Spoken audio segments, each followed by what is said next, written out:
and I live in mine. This is our great misfortune, these melancholy and separate existences. So you see, there's a great deal of documentary evidence that there really was this divide between the female world and the male world in France at this time, precisely over the role of the Catholic faith, both in the family and in society. This is the context of the origin of the Confraternity of Christian Mothers. And this goes back really to the time of the Revolution. Now,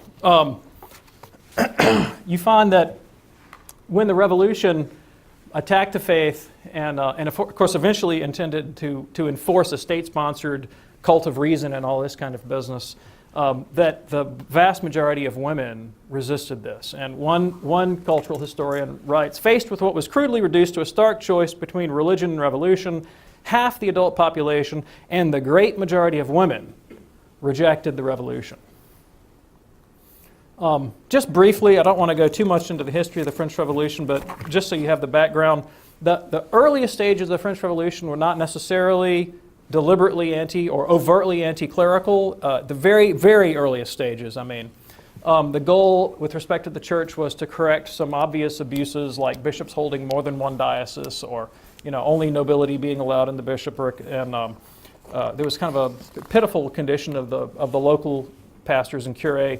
But very, very quickly, those kind of reasonable concerns were put aside, and a much more secular spirit infected the National Assembly. And of course, it came to a head with the civil constitution on the clergy, which mandated a loyalty oath to the new government and to the Constitution, deprived the Pope the right even to veto bishops, let alone to appoint them.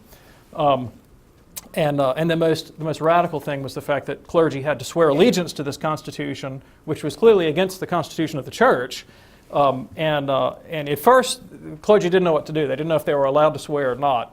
Eventually, the Pope came out and said, "No, we're against this. This is contrary to Catholic faith." And so the French Church was split into jurors, those who swore, and non-jurors, those who didn't. And then, of course, the de-Christianization program begins, where they enforce the cult of reason, and non-juring Catholicism is outlawed, and priests who are non-jurors were put to death. And if you harbored a non-juring priest, you were put to death. And then sort of militarily, it came to a head in western France, northern France, in a region called La Vendée, when there was a revolt against the revolutionary government from 1793 to 96. About half the population, by some estimates, were killed by the revolutionary government. And their main rallying point was they wanted to reopen their churches, they wanted to reopen their parishes, and they wanted their priests back. They wanted the non-juring priests. They wanted their faithful priests back, and they were willing to die for it. And that was kind of the highlight, the high point of the anti-Christian persecution of the French Revolution, which didn't end, wasn't resolved, at least legally, until Napoleon. And Voltaire, of course, died before the Revolution, but the spirit that sort of animated the anti-Christian party would be encapsulated by the philosophy of Voltaire, the 18th century philosopher, who wrote, "Christianity is the most ridiculous, absurd, bloody religion that has ever infected the world." And of course, his great motto was, "Crush the infamy, écraser l'infâme." He wanted to wipe it off the face of the earth. So there's Napoleon as emperor. I put the title "A Separate Peace" on this because it was a separation of society. Napoleon temporarily resolved the legal problem in 1801. He signed a concord with the Pope, where the Church had legal status, was recognized for its traditional place in French society, but the government paid the salaries of priests. They did give the Pope the right of deposition of bishops. But it was not a conclusion highly favorable to the Church, but the Pope went along with it in the interests of peace and the survival of the Church. Over the course of the 19th century, I just want to point out the fact that Napoleon settled the legal problem of the Church's existence for 100 years didn't stop the cultural problem. The Revolution had created a cultural divide in France. Religion developed into the single greatest source of national discord in the 19th century. And briefly, we could trace that discord out over the course of the 19th century. France went through a number of different governments. Some were more favorable to the Church, some less favorable to the Church.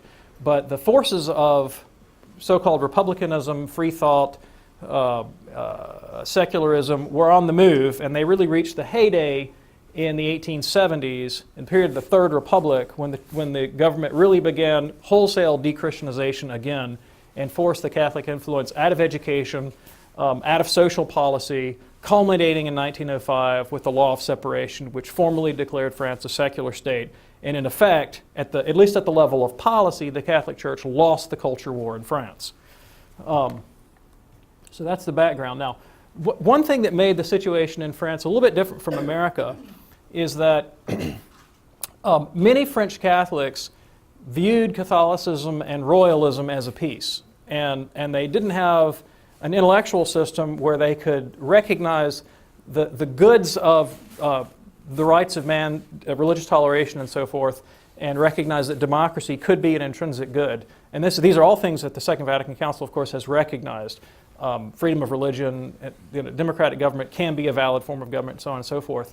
At the time in France, there were some hard right Catholics that tended to view Catholicism in the mold of Joan of Arc being their ideal patron, who, of course, she's famous for having put the Dauphin on the throne and thrown out the English in support of the Catholic king.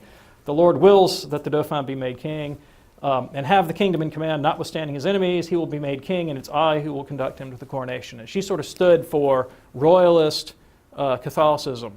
And so in the minds of her enemies, let me just see here. In the minds of her enemies, the Catholic Church could be construed as standing for reaction and monarchy and anti-progress and this kinds of things. The role of women in the culture war, we've already mentioned this. In the 1870s, the education of girls specifically was a high point in the assault of the government on the church. The education of girls was a particular of the Republicans, who were convinced that women's greater allegiance to organized religion was a source of division in families and a barrier to the spread of the Republican ideal. So the government went wholesale after specifically Catholic women in the field of education to attempt to secularize them. Now, this picture that I pulled off the internet is actually a photograph of the public high school in Lille, where the Confraternity was founded today. So, and the government won. They won that battle. All right, so what did the women of the Confraternity do about this? All right, well, the first thing they did, you've seen her name, Madame Louise Josson de Billam, wife of a court official, very much part of the bourgeoisie in northern France, presided over the foundation of the Confraternity. They had their first meeting in Lille in May 1st, 1850, and that is a photograph of a church in Lille. I have no idea if it has any connection to the Confraternity, but I can guarantee you that it's in Lille, and I'd be willing to bet that there were probably Confraternity meetings held there at one time or another. All right. Now, what did the Confraternity believe? All right. What did they believe? Now, I pulled this text from basically what was the 1860 version of Mother Love in France. Probably, I think it was the second edition of their formulary of the Confraternity. The goal of the Archconfraternity is to multiply the graces for which Christian mothers pray. To this end, the hearts of these mothers, united to the Immaculate Heart of Mary, place their vows, cares, and prayers together so as to bring down blessings from on high upon their children and families. All right, so it's a straightforward goal of asking for heavenly blessings on the lives of their children and their families through the intercession of the Immaculate Heart of Mary and attendance at Holy Mass. I mean, it is a very pious and devout goal, and you notice they're not in this text, they're not deliberately going after political policy, they're not assaulting the government, they're simply wanting to pray for the preservation of their families and of the faith of their families. Okay, how did they pray?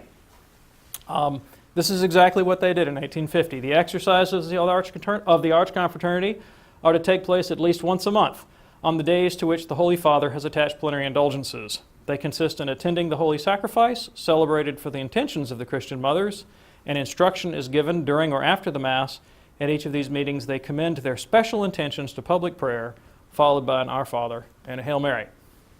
So, once again, that's from the 1860 version of the Mother Love. Now, I found some texts that showed specific examples of prayers that they offered for their families and answers to prayer that they recorded, and I thought they were interesting and instructive.